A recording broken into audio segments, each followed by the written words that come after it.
ಇವರು ಸಾಮಾನ್ಯ ಮನೋವೈದ್ಯರಲ್ಲ, ಅಮೆರಿಕಾದಲ್ಲಿ ಓದಿ ಚಿನ್ನದ ಪದಕ ಪಡೆದವರು. ಅಷ್ಟೇ ಅಲ್ಲ, ವಿಶ್ವದಲ್ಲೇ ಪ್ರಖ್ಯಾತರಾದ ಮನೋರೋಗ ತಜ್ಞ ಬ್ರಾಡ್ಲೆ ಅವರ ಮೊದಲನೇ ಶಿಷ್ಯ.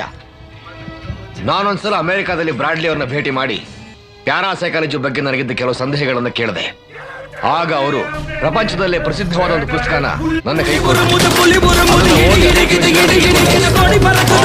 ಬರೆದವರು ಇವರೇ ಅಂತ ಗೊತ್ತಾಗಿ ತುಂಬಾ ಸಂತೋಷಪಟ್ಟೆ. సంతకాలు పెడితే బోర్డు మీద పేరు మారుతుందేమో కానీ ఆ చరిత్ర సృష్టించరా. ನೀವೆಲ್ಲ ಇವ್ರಿಗೆ ಇಷ್ಟು ಅವಮಾನ ಮಾಡ್ತಾ ಇದ್ರು, ಅದನ್ನೆಲ್ಲ ಸಹಿಸ್ಕೊಂಡು ಇವ್ರು ಇಲ್ಲೇ ಇದ್ದಾರೆ. ಯಾಕೆ ಗೊತ್ತಾ?